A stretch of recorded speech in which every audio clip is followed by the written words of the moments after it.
I was standing in the driveway holding nothing but a small suitcase and a heart too old for this kind of pain, when my own son slammed the door in my face. The same hands I once taught to hold a baseball now gripped the handle like it was a sword meant to cut me out of his life. "Dad, please," he said, voice flat, eyes cold. "You'll find somewhere else. We just need space." Space. That was his word for betrayal. Space between his greed and my dignity. "My name's Leonard Briggs, I'm 62 years old, and last spring, I won $25 million in the state lottery." For a man who'd spent most of his life fixing cars in a small-town garage outside Columbus, Ohio, it should have been the start of something beautiful. Maybe a small house by the lake, a few fishing trips, a chance to breathe after decades of grease and debt. But money doesn't change people. It just unmasks them. The day I told my son, Marcus, about the win, he hugged me like a boy again. He laughed, cried even. His wife, Angela, poured champagne. We toasted under my old roof, in that faded kitchen with yellow wallpaper,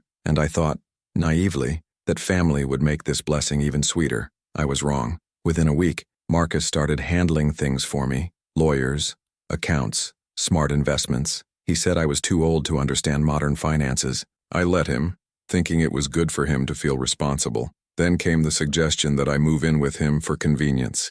I sold my little house, packed my photos, my tools, and my coffee mug that said "World's Okayest Dad," and moved into their pristine suburban home. For a while, it felt fine. Angela smiled too much, maybe, and Marcus was glued to his phone, whispering about projects. But I ignored the unease. That's the curse of old men who love too much. We keep believing people will come around. Then, one morning, about 2 months after the win, Marcus walked in with a paper in his hand and an expression that could have frozen water. "Dad," he said, "we've talked it over. We think it's better if you move out for a while. Angela's been uncomfortable. You're kind of in the way." In the way, me, the man who once slept in his car so Marcus could finish college, the man who skipped meals to pay for his textbooks. I looked at Angela, hoping for some sign of hesitation, but she just stared at her nails, like this was a board meeting she didn't want to attend. "I can stay in a hotel for a bit," I managed to say, "just until things cool off."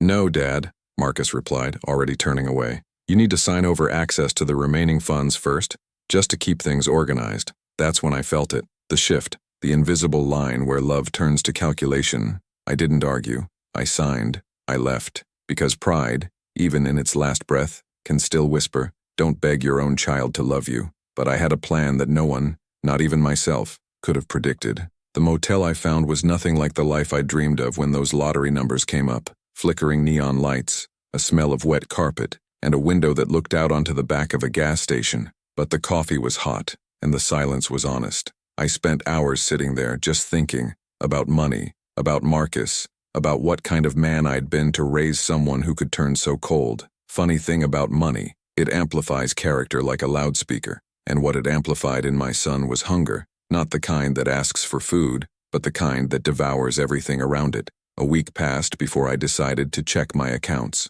Empty, completely. Not a cent left in my name.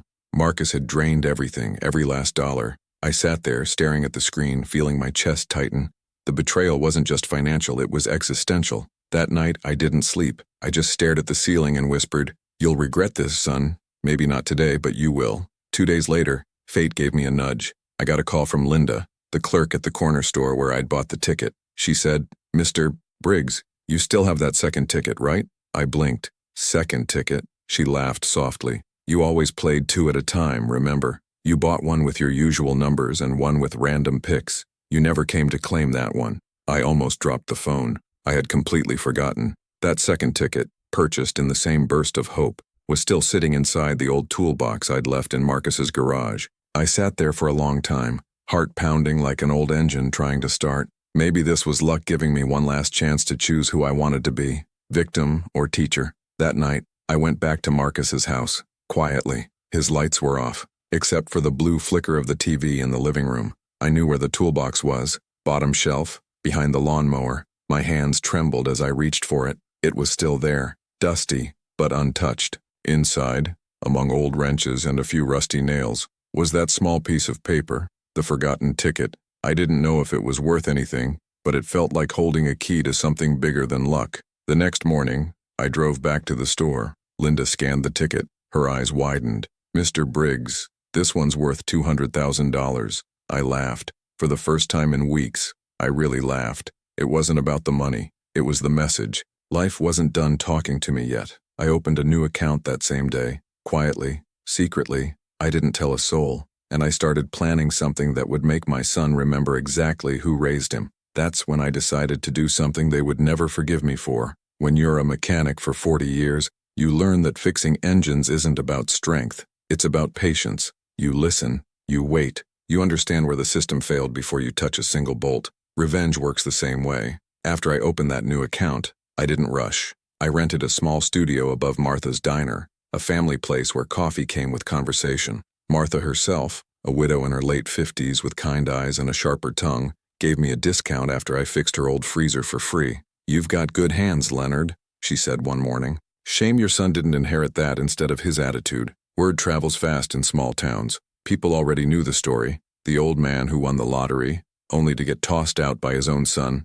Some whispered sympathy, others pity. I didn't mind. Let them talk. Silence gives rumors just enough rope to hang themselves. I spent my mornings at the diner, reading the paper and taking notes. My son had become something of a local celebrity. Photos in the paper, interviews online. The young investor who turned his father's lottery win into a business empire. I nearly choked on my coffee when I read that headline, Empire. The boy couldn't change a tire without calling me for help. But what really caught my eye was a name that appeared in every article beside his, Andrew Keller, a slick financial advisor from Columbus. I recognized the type instantly, the kind who smells money the way sharks smell blood. One evening, while scrolling through local forums on an old laptop, I found a post from a man warning others about Keller's investment club, promises of high returns, exclusive access, easy profits, classic bait, and Marcus, my son, was front and center in the marketing video, smiling that same boyish smile I used to fall for. That's when it hit me.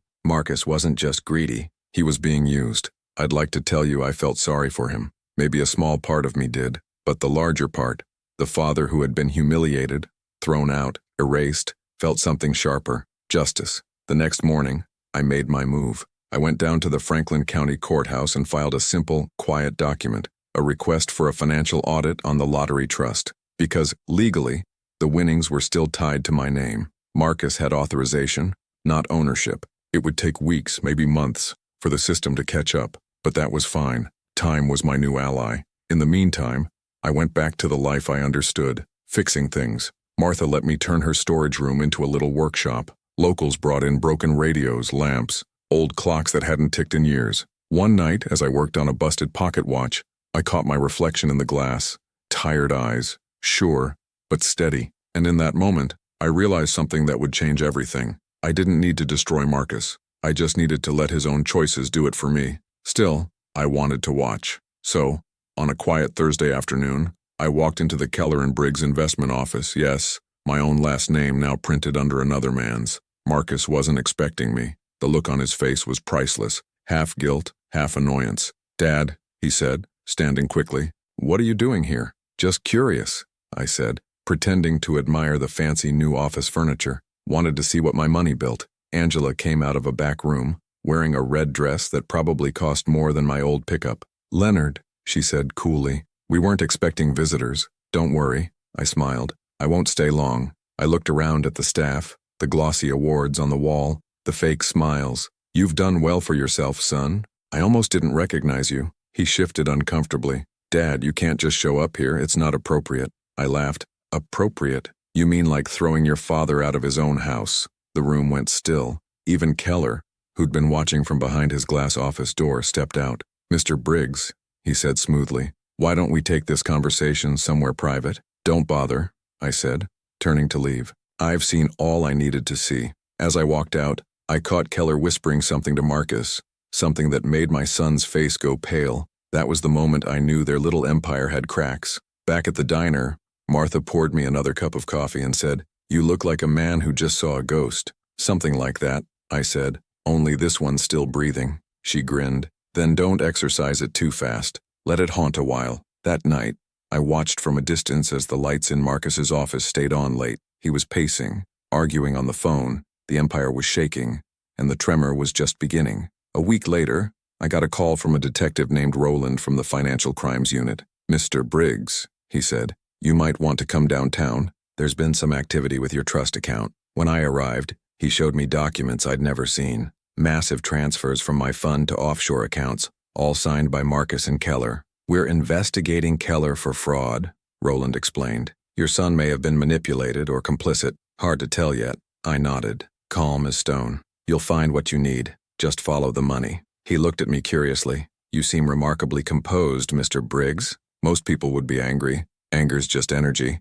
I said, I'm using mine for something useful. That night, I walked home in the rain, coat collar turned up, shoes squeaking, the streetlights reflected off the wet pavement, and I thought of Marcus as a little boy again, his small hand gripping mine as we crossed a road just like this one. I remembered how he used to look up at me with absolute trust. That image cut deeper than any betrayal ever could. Looking back now, it was the exact second when revenge started breathing inside me. The following days brought chaos. News broke that Keller's firm was under investigation. Local channels ran the story nonstop. Keller and Briggs, financial empire built on lies. Marcus's photo flashed on screen beside Keller's, both looking smug and frightened all at once. Angela disappeared first, left town, probably to her sister's place in Cincinnati. Marcus, on the other hand, stayed, desperate, cornered. I know because he came looking for me. He showed up at Martha's diner, soaked to the bone, eyes red. Martha gave me a look, half pity, half warning,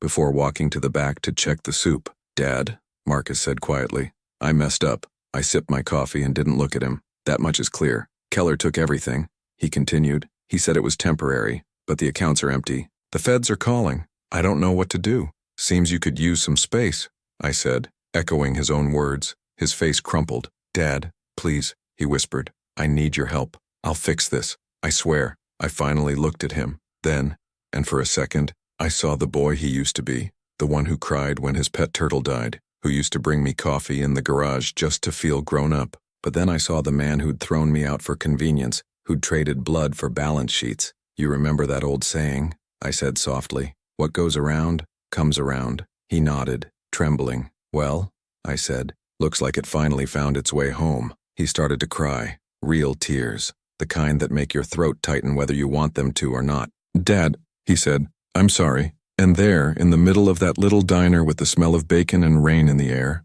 my son, my betrayer, dropped to his knees and begged. Marcus stayed on his knees for a long time, as if the linoleum itself might grant him mercy. Rain dripped from his hair onto the floor, leaving small dark spots that spread like stains of regret. Martha peeked from the kitchen door, ready to intervene if things turned ugly, but I just waved her off. Get up, son, I said. My voice didn't sound like my own. It carried years of exhaustion, of being the man who always forgave too soon. He rose slowly, eyes downcast. I didn't know Keller was a crook. I swear I didn't. I watched him closely. Lies have a smell, a rhythm, a certain twitch in the mouth, and his didn't have that. He wasn't lying. He was lost. Sit down, I said. He did, like a boy waiting for punishment that might never come. I took my time stirring my coffee. You remember when you were 12 and wrecked my pickup trying to impress that girl from church? He blinked, surprised. Yeah, I didn't yell at you, did I? No, I told you. If you want to act like a man, then fix what you broke like one. He nodded, eyes glossy. Well, I said, leaning forward, you've broken something much bigger now. His chin trembled. I know, Dad, but if I can just... Stop, I interrupted. This isn't about getting the money back. This is about you understanding what it means to betray the person who gave you everything. The diner was quiet except for the hum of the old refrigerator and the rain outside. I could feel Martha's eyes on us from behind the counter. He took a deep breath. I thought I was doing the right thing. I thought I could make it grow. For us. For us? I repeated. You kicked me out of my own house, Marcus. He covered his face with his hands. I know, God, I know. Silence again. Then something inside me, some fragile piece of mercy, broke loose. You've got one chance, I said. Not for forgiveness. That takes time. But for dignity. Tell the truth. All of it. On record. He frowned. To the investigators? To everyone. You go public. Tell them Keller scammed you, stole from your father, built lies on top of greed. You come clean, or you live the rest of your life hiding from your own reflection. He hesitated. And if I do that, then you'll still have a father, I said. That hit him harder than any slap could have. He nodded slowly. Okay, I'll do it. The next day, Marcus called a press conference. Cameras lined up in front of the courthouse. He stood there in a borrowed suit, hair slicked back, hands shaking just enough to betray the fear beneath his practiced voice. I watched from across the street, leaning on a lamppost. He started strong, reading from a paper. I made mistakes. I let greed cloud my judgment. I betrayed my father's trust. His voice cracked at that last part. I want to make things right. The crowd murmured. The reporters leaned in. Somewhere, Keller was probably watching, fuming. By the time Marcus finished, I felt something unexpected. Pride. Not in his words, but in the courage it took to say them. It's a rare thing for a man to burn his own illusions in public. Afterward, he crossed the street toward me. I did it, he said quietly. I saw. He gave a small, uncertain smile. Do you think it'll help? It's a start, I said. That night, I sat in my tiny room above the diner, staring at the rain streaking down the window. I thought about my wife, Ruth, gone 10 years now. She used to say, "Leonard, you can't teach a man with your words, only with what you let him lose." I whispered her name out loud. He's learning. Ruth, maybe too late, but learning. The next morning, the phone rang. Detective Rowland again. "Mr. Briggs, we've made progress. Keller's been arrested in Chicago. We traced several accounts back to him, and, there's something else. You'll want to come in." When I arrived at his office, Rowland handed me a folder. Inside were bank statements, Keller's accounts.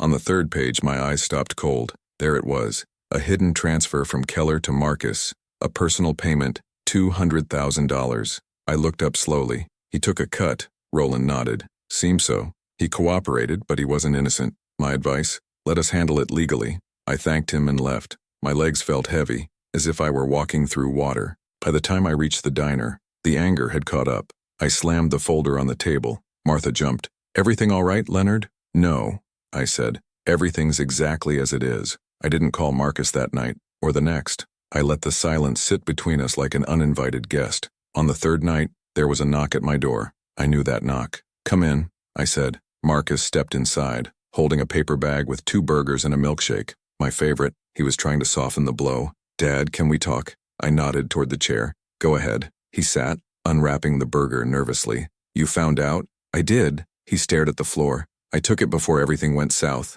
Keller said it was a consulting fee. I didn't think." "No, you didn't," I interrupted. He sighed. "I don't expect forgiveness." "Good," I said, "because forgiveness isn't the point anymore." He looked up, confused. "I want you to work for it," I continued. "You're going to pay back every cent, not to me, to the community you shamed." He frowned. "What do you mean?" "There's a veterans center down on 5th Street, roof leaks, kitchen's falling apart. You'll rebuild it. You'll spend the next year fixing what you can. No investors, no speeches, just work." He blinked, unsure if I was serious. "You want me to be a handyman?" "I want you to be a man," I said simply. He swallowed hard. "All right." And he did it. For weeks, I watched from a distance as Marcus hauled wood, painted walls, and fixed plumbing with his bare hands. The same hands that once signed away my trust fund were now blistered and raw. The veterans liked him. They said he was quiet, polite, humble. One afternoon, I walked by and saw him laughing with one of the old guys, wiping sweat from his brow. It reminded me of something Ruth once said. Work doesn't just fix things, it fixes people. That night, Marcus came by again. "The center's almost done," he said. "They want to dedicate a room in your name." I told them no. You'd hate the fuss. He was right. I smiled. "You're learning." For a few months, things were peaceful. We'd meet once a week, share coffee, talk about small things. The wound was still there, but the bleeding had stopped. Then one evening, as we sat outside the diner watching the sunset, Marcus said quietly, "Dad, what will you do with what's left of the money?" I looked at him for a long time before answering. "I already did something with it." He frowned. "What do you mean?" "I set up a trust for scholarships, kids from families like ours, blue-collar, underdogs. Every year, 5 of them will get a shot at college without debt." He blinked, surprised. "You never told me." "Didn't need to, it wasn't about me." He nodded slowly. "You're a better man than I'll ever be." "Maybe," I said, smiling faintly. "Or maybe I just had better teachers." The next day, the Veterans Center held a reopening ceremony. Reporters came again, but this time the story wasn't about scandal. It was about redemption.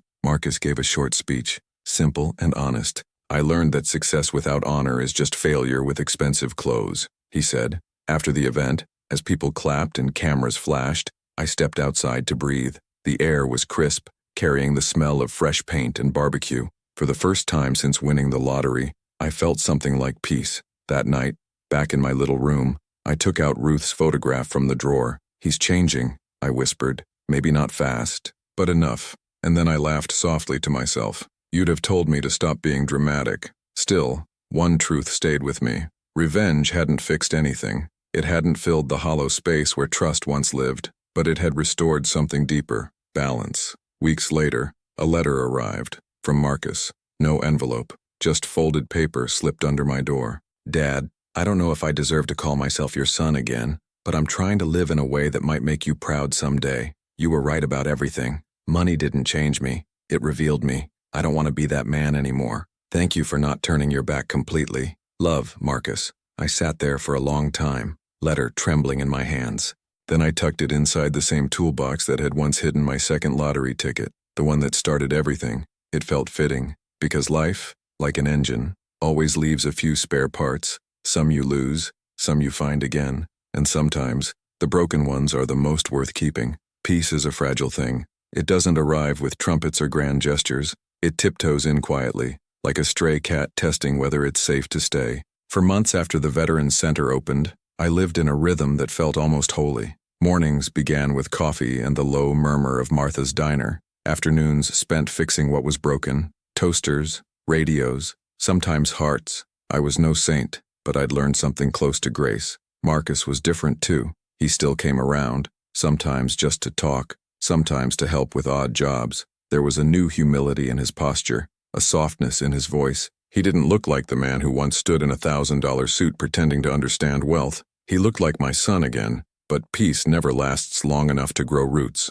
It started with a headline in the local paper: "Keller released on bail, promises to clear his name." I felt a slow chill creep through my chest as I read it over my eggs and toast. The man who'd poisoned my son's ambition wasn't done yet. Martha saw my expression and poured another cup of coffee without asking. "You look like someone just stole your wallet." "Something like that," I said. "Only this thief wears cufflinks." Later that day, Marcus stopped by the diner. He had the same paper folded in his hand. "I saw it," he said. "He's out." "Yeah," he sighed. "They say he's trying to blame me.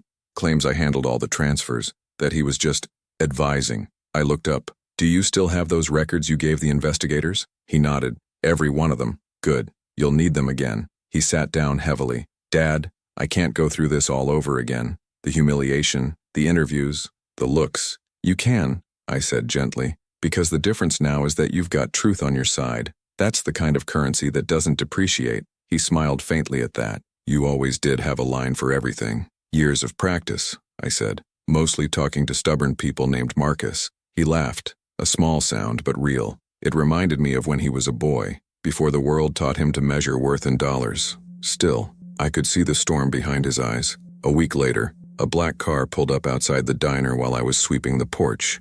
The door opened, and there he was, Andrew Keller, dressed sharp as ever, arrogance practically steaming off him. "Mr. Briggs," he said, stepping forward with a smile too polished to be human. "You're a hard man to find." I kept sweeping. "And yet you found me. That worries me about your priorities." He chuckled. "I came to clear the air. No need for hostilities. What happened with your son was unfortunate." "Unfortunate is when you burn your toast," I said without looking up. "What you did was theft." He sighed dramatically. "You see it your way, I see it mine. But between us, the real problem isn't me anymore. It's your boy. He's been talking to the press again, painting himself as some tragic hero. If I go down, he goes down too." That made me pause. I set the broom aside. "Is that a threat? Just a prediction?" "You're not good at predictions," I said. "If you were, you'd have known not to mess with the wrong family." His smile flickered. "Be careful, Mr. Briggs. You're an old man. You don't have the energy for another war."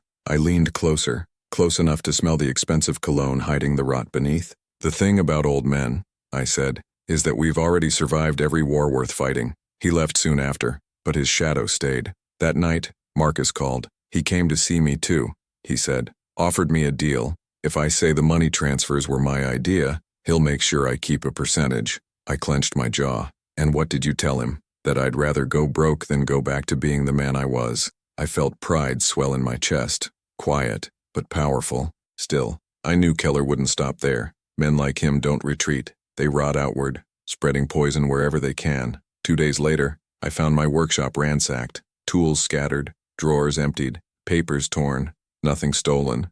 just violated. A message. Martha stood beside me, hands on her hips. You gonna call the cops? I shook my head. No need. This isn't his kind of game. He wants fear, not fingerprints. She frowned. So what now? Now, I said. I fix what's broken. But this time, it wasn't about engines or lamps. It was about taking back control. I started digging, through old receipts, bank statements, emails from the Keller days. Piece by piece, I built a quiet case. Roland helped, though unofficially. Off the record, he said one evening. The feds are circling him again. They just need one more solid lead. They got it a week later, thanks to a single overlooked document, a lease agreement under a fake name, tied to Keller's offshore accounts. When Roland saw it, he grinned. This is it. The arrest came fast. This time, Keller didn't get bail. Justice, slow but steady, had come to collect. When the news broke, I expected relief. Instead, I felt something closer to emptiness.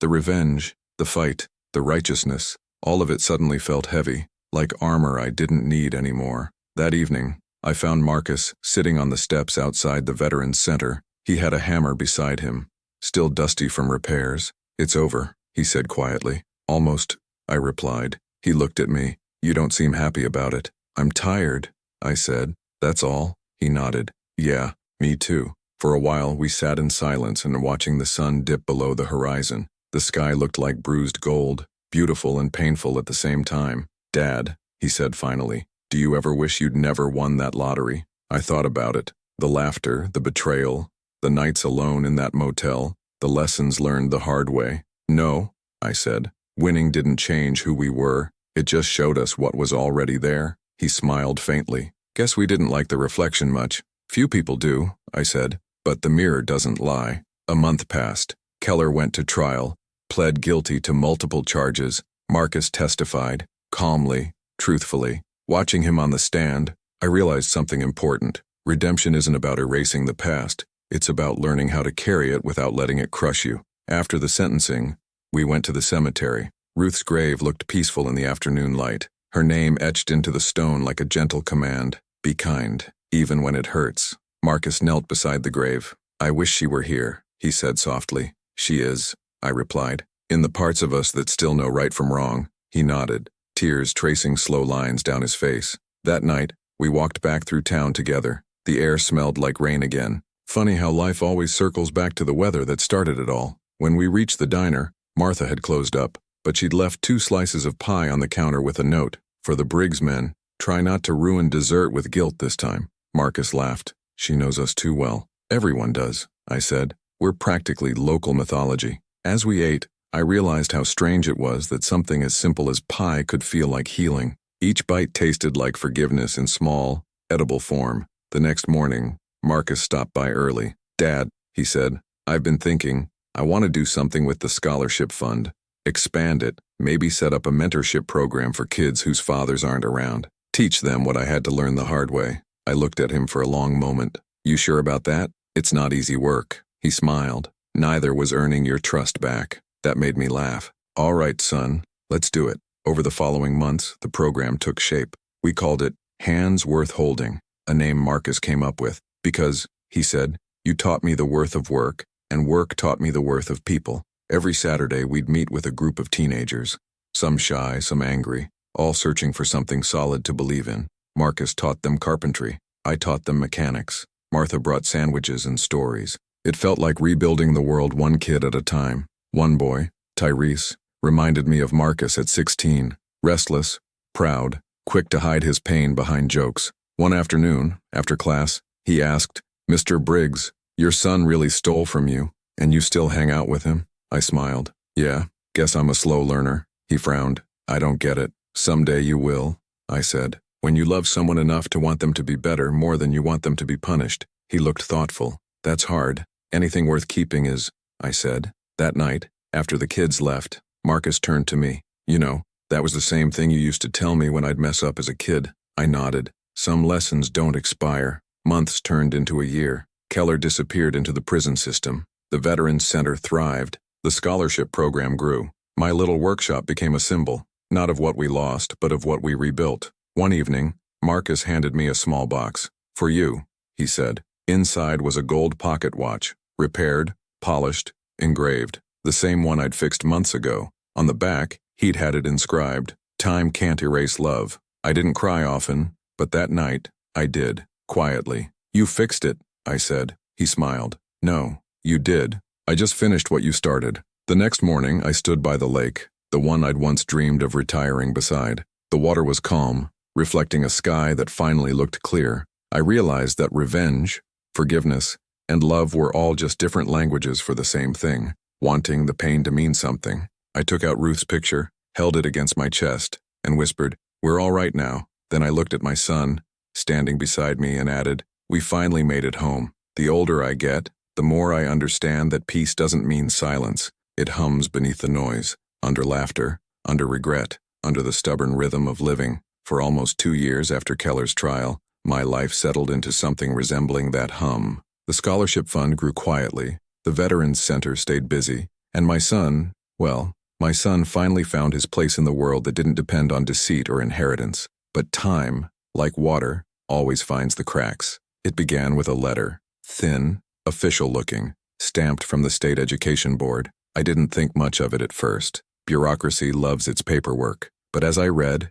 a coldness spread through me that felt like winter seeping into old bones. Notice of irregular financial activity related to the Handsworth Holding Scholarship Fund. The letter said there were discrepancies in the accounts, withdrawals that didn't match reported expenses, transfers to unnamed vendors, and the part that stopped my heart, all of it authorized by Marcus Briggs. For a moment, I couldn't breathe. I sat there at my small kitchen table, staring at those words, the air thick and still. The room felt smaller than ever. It couldn't be true. Not again. I drove straight to the community center where Marcus was mentoring a group of teens, my hands gripping the wheel until my knuckles turned white. I walked in mid-session, kids hammering, sawing, laughing. Marcus looked up, surprised, smiling. "Dad, you're early for once." I didn't answer. I handed him the letter. He read it slowly. His smile faded. His face went pale. "What the hell is this?" he whispered. "That's what I came to ask you." "I don't know anything about this, Dad, I swear." The kids were watching now, uneasy. I turned and walked outside. He followed me out to the parking lot. "Dad, listen." "I did listen," I said sharply. "I listened when you told me you'd changed, when you said you'd never lie to me again." He shook his head, desperate. "It's not like that. There's got to be a mistake." I wanted to believe him. God, I wanted to. But the letter in my hand felt like a curse repeating itself. "Find out the truth," I said finally. "Before I do." That night I couldn't sleep. I sat in my chair by the window, staring out at the dark street, thinking of all the years spent building, forgiving, hoping. My heart felt like a cracked engine, still running, but not cleanly. The next morning, Marcus came by. He looked exhausted, dark circles under his eyes. "I went through everything," he said. "Dad, someone's been forging signatures, mine, so yours too. The withdrawals were routed through an account we've never used." "Who would do that?" He hesitated. I think it's someone on the board, maybe one of the trustees." I leaned back. "Then prove it. Don't just tell me. Show me." He nodded and left, determined. For the next week, he worked day and night, combing through records, calling contacts, tracing transactions. I could see the old fire in him again, but this time it wasn't greed. It was something cleaner, the need to make things right. Still, the fear gnawed at me. Doubt is a cruel guest. It doesn't shout, it whispers. A few days later, Martha sat across from me at the diner, refilling my cup. "You're brooding again," she said. "That letter still eating at you." "I'm too old to be surprised by betrayal," I said softly. "But I still hate the taste of it." She leaned on the counter. "Leonard, you raised that boy to fix his own messes. Maybe it's time to trust that he can." "Trust," I said, half smiling. "That's a muscle I keep pulling." She laughed, then stopped lifting it alone. Later that evening, Marcus called. "Dad, I found something. Can you meet me at the center?" When I got there, the place was empty except for him and the hum of the fluorescent lights. He had papers spread across the table. "Here," he said, pointing. "Look, the account that took the money belongs to a man named Thomas Greer. He's on the board, but he's been running his own side projects with charity funds. He thought we wouldn't notice because we're small." I scanned the documents. "You're sure about this?" "Positive." He handed me another paper. "I've already filed a report with the state auditor. We'll get the money back." "But, Dad," he hesitated. "What?" "There's more. Greer wasn't working alone. He's been in contact with Keller." I froze. "That can't be. Keller's in prison." "Not anymore. He got an early release. good behavior, and he's been laundering money through non-profits. The words hit like thunder. All that work, all that redemption, and the same ghost from our past had slipped back into our lives. Marcus clenched his fists. I won't let him destroy what we built. You won't, I said quietly. We won't. We decided not to go to the police right away. We'd gather proof first, real proof. I wasn't going to let this man twist the truth again. Over the next 2 weeks, we worked together like old partners, cautious, strategic, relentless. It reminded me of the days in the garage, when Marcus was a boy holding a flashlight while I worked under the hood. Only now, we were both under the same car, fixing a mess neither of us had made. One night, while tracing old emails, we found something, a message from Keller to Greer, arranging a meeting at the lake house. Marcus looked at me. That's near your old property, isn't it? About 20 miles out, I said. He nodded. Then that's where we'll finish this. We went there 2 days later. Evening light spilled across the trees, golden and sharp. The lake was still, too calm, the kind of stillness that warns you something's about to break. The house was quiet. We approached carefully, flashlights in hand. Through the window, we saw Keller sitting at a desk, laptop open, talking on a phone. Yeah, he was saying. The old man's probably dead by now. His son's easy to manipulate.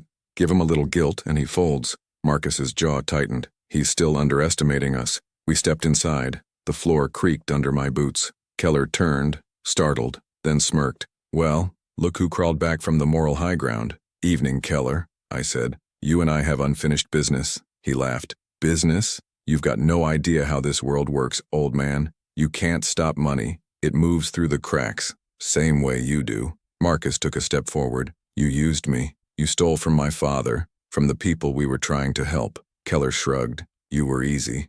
Still are. You crave redemption like a drug. I moved closer, calm but cold. And you crave power. But here's the thing. Power without conscience always eats itself. He stood, defiant. You think you've won?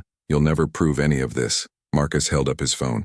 Already did. You've been live on my camera since we walked in. For the first time, Keller's confidence faltered. His mouth opened, then closed. Within hours, the police were there. Keller was arrested again, this time with enough evidence to bury him for good. As they led him away, he turned to me and sneered. You think you're righteous, Briggs? You're just another man pretending pain makes him noble. I didn't answer, because maybe he was partly right. Pain doesn't make you noble. It just shows you what you value enough to fight for. When the sirens faded, Marcus sat on the porch steps, head in his hands. Dad, I thought we were done with this. So did I said, sitting beside him. But life's not tidy, son. It keeps testing your repairs until you prove they'll hold. He let out a tired laugh. Guess we passed this one. Barely, I said, but we passed. In the weeks that followed, the investigation cleared our names completely. The scholarship fund was restored. Greer was indicted. Keller disappeared into the justice system once more,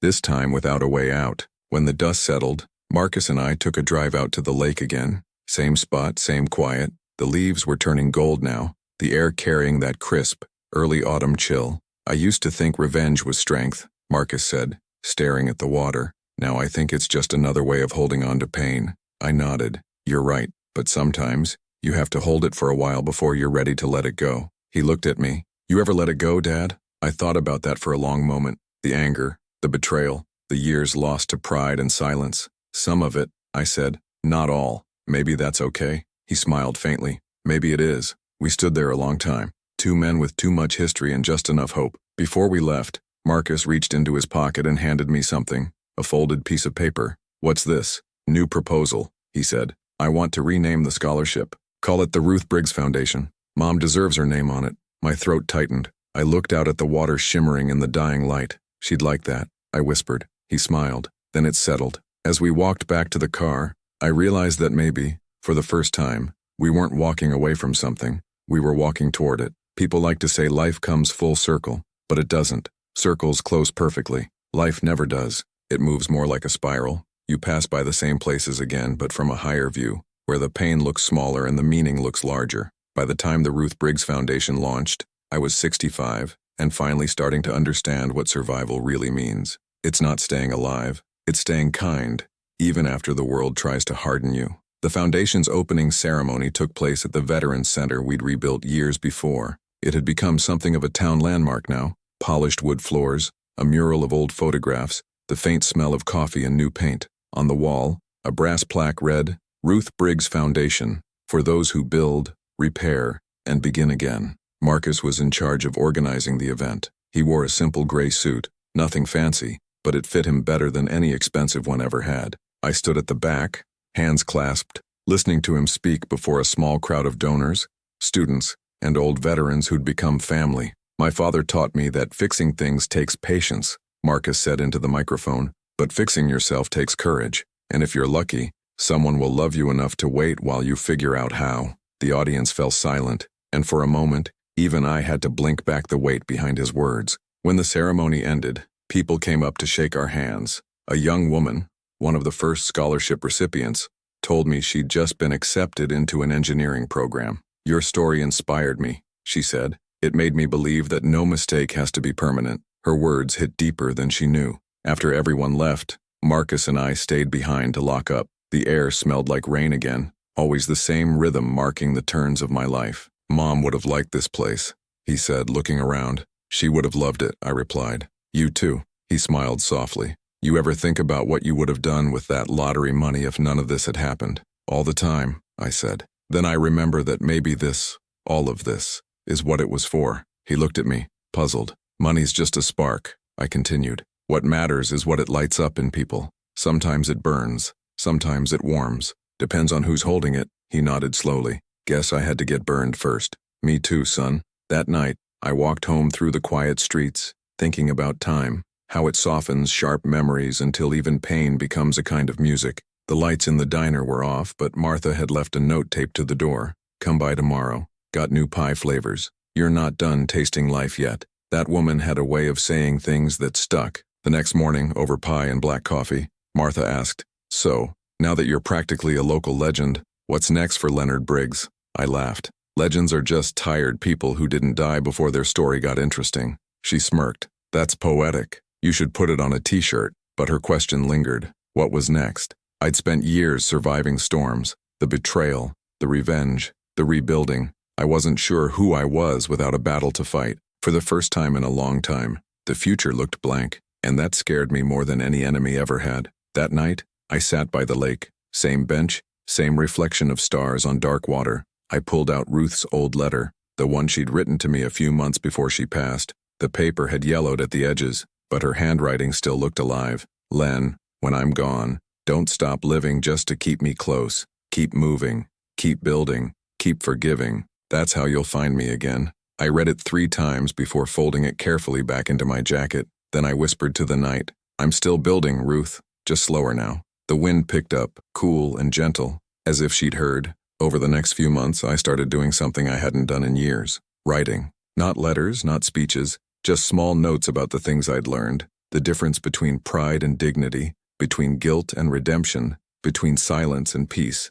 Martha called it my garage gospel. She said I should turn it into a book. I told her I was too old for that. She said, You're too alive not to. She had a point, so I began writing in earnest. Every morning before sunrise, I'd sit at the same diner booth with a notebook and fill pages. About life, about love, about how forgiveness isn't weakness and it's a choice to stop being haunted. Marcus read one of the drafts one day. When he finished, he said, Dad, you know this could help a lot of people, or bore them to death. I said. He smiled. You always underestimate yourself. He ended up sending a few pages to a friend of his, an editor at a small publishing house in Columbus. I didn't expect anything to come of it, but 2 months later I got a call. They wanted to publish it. I laughed so hard I nearly spilled my coffee. You sure they didn't dial the wrong number? The editor chuckled. Trust me, Mr. Briggs, the world could use a story like yours. The book came out quietly. No big marketing, no fancy tour, just a modest cover with a photo of an old pair of work gloves and the title,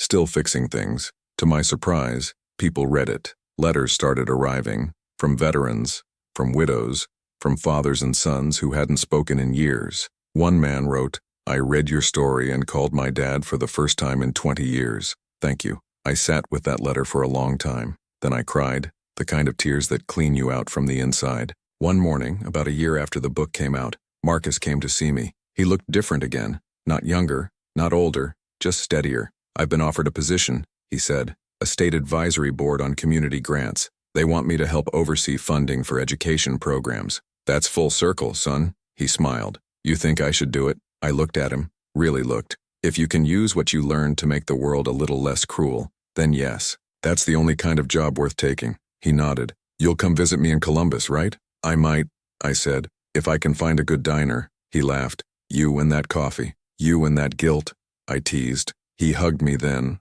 A long, honest hug. The kind that says everything words can't. After he left, I sat alone for a while, the house quiet, except for the ticking of that gold pocket watch he'd repaired for me. Time was still moving, still merciful. That night, I dreamed of Ruth again. She was standing in the kitchen, sunlight streaming through the window, humming that same tune she used to when she cooked on Sundays. She turned, smiled, and said, "You fixed him, Len." I woke up smiling. A few weeks later, Marcus invited me to speak at one of his new grant events. I tried to refuse. Public speaking isn't my thing, but he wouldn't take no for an answer. So there I was, standing in front of a small crowd of young adults, teachers, and local volunteers. My voice shook a little at first, but then I remembered all those years under cars, the patience of turning one bolt at a time. I used to think success meant having more. I began, but then I learned it means having enough to forgive, enough to rebuild, enough to share. People listened quietly,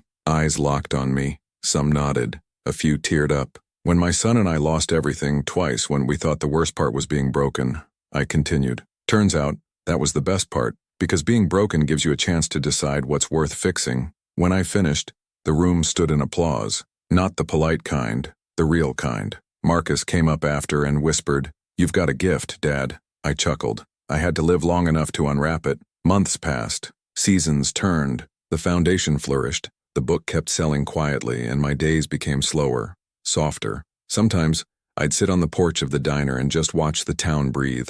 Kids laughing, people waving, engines rumbling by. It wasn't glamorous, but it was peace. One evening, Marcus drove in from Columbus. He brought his daughter, my granddaughter, Lena, now 6 years old. She had Ruth's eyes and my stubborn chin. "Grandpa," she said, climbing onto my lap, "Daddy says you fixed everything." I smiled, touched her cheek. "Not everything, sweetheart. Just the things that mattered." She thought about that for a moment, then nodded solemnly. "That's the best part to fix." Out of the mouths of children, truth always sounds pure. Later that night, after they left, I sat outside watching the stars. The air was cool, the lake still. I pulled out my pocket watch, the gold glint catching the moonlight. It was still ticking, still keeping time for a life that had nearly run out of second chances. I thought about all of it. The winning ticket, the betrayal, the motel, the pie, the forgiveness, the circle that wasn't quite a circle but close enough. If I'd learned anything, it was this. Revenge is loud,